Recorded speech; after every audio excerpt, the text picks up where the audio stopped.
Charlésia, Charles-Édouard, bienvenue sur le plateau de Résonance Créole et merci beaucoup d'avoir accepté notre invitation. Merci à vous. Avec grand plaisir. Tu es plasticienne, le public peut actuellement découvrir tes œuvres au Centre culturel du Bourg du Lamentin. C'est ça. Ta dernière exposition s'appelle Stratigraphie, une géologie de l'esthétique et de la couleur. Mais avant de revenir sur ton travail, tu as voulu nous citer deux médecins spécialistes de l'âme pour une même idée autour de l'émotion. D'abord Carl Jung avec l'émotion est la source principale de toute prise de conscience. Et ensuite Antonio Damasio, les émotions se manifestent sur le théâtre du corps, les sentiments sur celui de l'esprit. Est-ce que toi-même, tu arrives à être toujours à l'écoute de tes émotions, quoi qu'il arrive ? J'essaye. Parce que de toute façon, ça bouleverse, quelle que soit l'émotion, comme j'aime à dire, que ce soit des émotions heureuses, malheureuses, dramatiques, la joie. Mais même le questionnement, ce sont des émotions. Donc, si on n'est pas à cette écoute-là, comment on peut être à l'écoute des autres? Il faut d'abord s'écouter un petit peu, savoir comment on va interagir. Et puis, qu'est-ce que je ressens? Qu'est-ce que ça va transformer? Voilà. En sachant que bien évidemment, ça nourrit ton travail, nous allons le voir. Donc, ton exposition Stratigraphie compile une vingtaine de toiles. Elle est visible donc jusqu'au 26 avril au Centre culturel du Bourg du Lamentin. C'est ça. De la peinture, des collages, énormément de couleurs. D'ailleurs, peut-on dire que la couleur, c'est vraiment aussi ta marque de fabrique? J'aime cette idée, en tous les cas, parce que, j'ai envie de dire comme Vasarely, il y a vraiment cette notion d'influence. On est entouré de couleurs. On a de la chance en plus d'habiter dans un pays, on va dire, tropical, même s'il y a de très, très belles couleurs aussi dans les pays froids, il y a des nuances très subtiles. Mais on a cette palette qui nous permet, parce qu'on a nos rayons de soleil, qui nous permettent de mettre justement en valeur, parce que la couleur, c'est de la lumière. Et donc, je crois que oui, ça, c'est important. Il faut se nourrir de ça. Tu m'as dit te considérer comme une géologue à la recherche finalement de l'élément qui va susciter l'émotion. Oui. Alors ça vient peut-être du défaut de ma formation. J'ai fait de l'histoire de l'art. Après mon bac, je suis partie avant de rentrer à l'école Boulle, parce que les problèmes de l'époque, des enregistrements bac, etc., ce n'était pas comme les systèmes actuels. Donc en attendant de pouvoir passer le concours à l'école Boulle, je me suis inscrite effectivement. Qui est une école d'art appliqué, tout à fait, pour nos téléspectateurs. C'est ça. Je me suis inscrite à la Sorbonne en histoire de l'art, archéologie. Donc aimer, trifouiller, voir ce qui s'est passé avant pour essayer de comprendre. Et je pense que voilà, c'est aussi une sorte d'introspection. Et pareil, les émotions, c'est ça. J'ai envie de dire qu'on est constitué tous les jours de différentes strates d'émotions. Et justement, tu parles d'agencement émotionnel, dont tu superposes les couches pour, je te cite, sculpter le corps et l'esprit. Oui. Tu sculptes le corps et l'esprit des visiteurs qui contemplent tes toiles ou tu sculptes les tiens, de corps et d'esprit? Je n'aurais pas cette prétention-là. J'ai envie de dire, j'essaye d'être sensible, d'avoir une certaine empathie, une certaine écoute vis-à-vis de personnes que je rencontre, avec lesquelles j'interagis.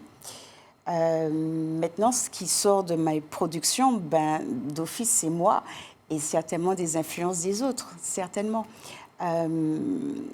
Être à la recherche, essayer de comprendre, regarder si effectivement il y a une résonance, qu'est-ce qui a bousculé, qu'est-ce qui n'a pas bousculé, qu'est-ce qui a été harmonieux. Et je pense que voilà, c'est simplement ça. Tes œuvres sont souvent aussi très géométriques. Nos téléspectateurs, d'ailleurs, en découvrent quelques-unes. Et d'ailleurs, tu incites vraiment le visiteur à regarder tes tableaux sous différents points de vue. Tu m'as même confié que lorsqu'il t'est arrivé d'exposer à Marseille, tu tournais tes tableaux plusieurs fois dans la journée pour forcer un regard différent. Tout à fait. Le travail précédent que j'avais intitulé, ça fait partie d'une continuité qui s'appelle Udiversence. C'est effectivement toujours dans l'idée de se questionner, de travailler effectivement là avec de la géométrie, beaucoup de fausses symétries, miroirs inversés, etc. Et effectivement, premier abord, ça pourrait paraître semblable, similaire. Et quand on tourne ce fameux, parce que j'ai beaucoup travaillé sur le carré, quand on tourne ce carré, soi-disant de 4 côtés, moi je dis qu'il en a 8 parce qu'il y a les 4 points cardinaux, on va dire ça comme ça, on voit des choses différentes. J'ai l'expérience, je nomme pas mes tableaux, donc souvent j'entends des interprétations des regardants. Et des fois, c'est des choses mais qui n'ont rien à voir. D'une heure à l'autre, oui.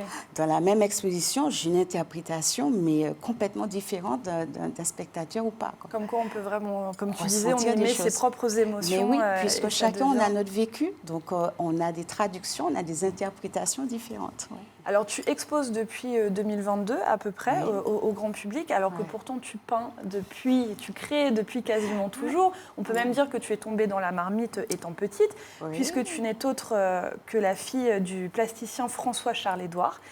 Est-ce que cette filiation aussi qui t'a empêchée d'exposer avant? Parce que peut-être tu avais peur aussi d'être jugée en tant que fille d'eux, qu'on compare aussi ton travail avec celui de ton papa? Oui, ça arrive. Et puis... j'ai un père qui est relativement exigeant, donc avec des principes. Et puis, cependant, j'ai été nourrie de toutes les rencontres qu'il a faites en tant que fondateur, membre fondateur avec bien d'autres du groupe Fromager, comme Bertin Nivore, René Louise, Victor Anissé. Donc, on est baigné dedans. Toute l'enfance, on rencontre des personnages comme Coco René Corail. Enfin, bon, voilà, on rencontre des échanges. On entend des échanges, même avec, que ce soit les musiciens du groupe Falfred, comme Alex Bernard, qui était notre voisin, Michel Louis, écrivain. Enfin, voilà. Donc, on baigne dans cette ambiance-là. On a nos sensibilités. On a un papa qui est exigeant et qui a des principes bien arrêtés, donc on n'ose pas trop... Voilà, on fait. Par maman, j'entends de temps en temps, ouais, ton papa a vu ça, c'est pas mal. Ou il y a eu des fois, j'avais osé montrer quelque chose à papa. J'étais au lycée. Et là, je me suis pris un vent. Enfin, en plus, comme j'étais prof d'art, je me suis pris un vent. Et là, je me suis dit, waouh. Je me suis refermée. Et voilà. Et effectivement, en 2022, 21-22, j'ai un compagnon qui me dit, écoute, arrête de peindre pour tes chats, arrête ce que tu fais. Oui, parce que là, à ce moment-là, le salon en fait déborde de toiles, de créations. Il y en a un peu partout. Et à part tes chats, effectivement, personne ne les contemple. Personne ne les voit. Il me dit, il faut montrer. Je dis, ouais, mais bon.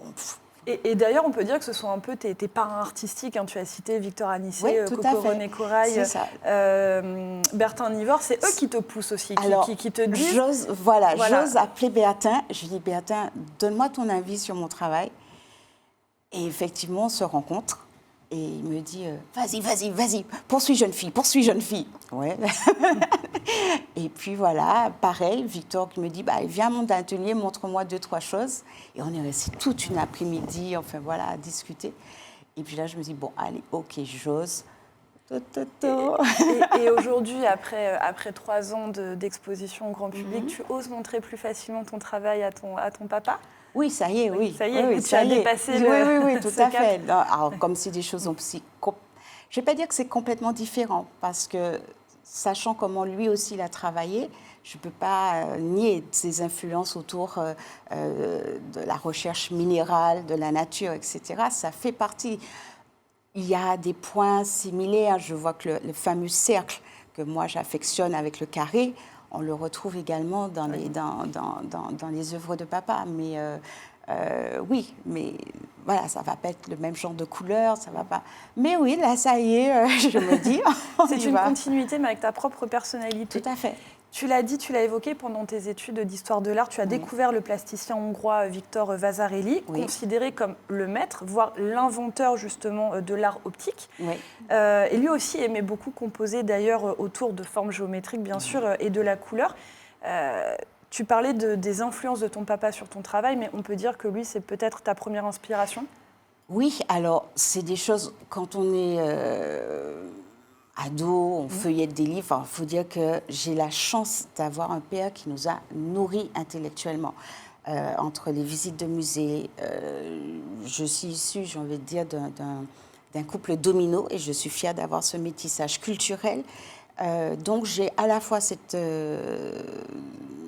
culture, puis j'aime vraiment à dire que j'ai été nourrie par maman d'Orléans, papa d'ici, avec plein d'apports différents par rapport à mon grand-père, voilà, les coulis, enfin bon, bref. Donc on connaît cette richesse-là. Mais papa nous a toujours, effectivement, moi comme mon frère, nous faire visiter des musées, des choses comme ça. Et puis on a une bibliothèque, parce avec beaucoup, beaucoup de livres d'histoire de l'art. Et bon, ben, on feuillette, hein, entre Lucky Luke et Astérix. Ben, de temps en temps, on a des bouquins autour de certains peintres, artistes. Et je vois ça et je suis fascinée. Et ouais, ce sont des influences qui sont riches. Comme ça, sur le coup, on se dit, on ne sait pas ce qu'on va en faire, mais on l'a absorbé. Justement, ce sera ma dernière question, Charlésia. Oui. Donc, tes influences, tes études aussi. Tu dirais que le talent se cultive ou que le talent n'existe pas et que seul le travail permet de produire quelque chose à l'arrivée? Il y a du potentiel. Dans chacun d'entre nous, il y a un potentiel. J'ai envie de dire que l'univers nous a tous donné quelque chose. Maintenant, à nous de savoir si on a envie de le faire développer. Et effectivement, ça va se cultiver, ça va se nourrir. J'emploie souvent ce mot-là, mais il faut savoir entretenir, il faut savoir le travailler aussi. C'est comme Usain Bolt, il a son talent. Si ce n'était pas entraîné, est-ce qu'il serait champion du monde combien d'années? En tout cas, on rappelle que le grand public peut découvrir tes œuvres réunies sous ta dernière exposition intitulée Stratigraphie. C'est jusqu'au 26 avril et ça se passe au Centre culturel du Bourg du Lamentin. Merci beaucoup, Charlésia. C'est moi, Marie. Merci à vous. Grand merci. Et merci à vous, chers téléspectateurs, de nous avoir suivis. On se retrouve dès demain pour ouvrir une nouvelle page dédiée à la culture. Soyez au rendez-vous.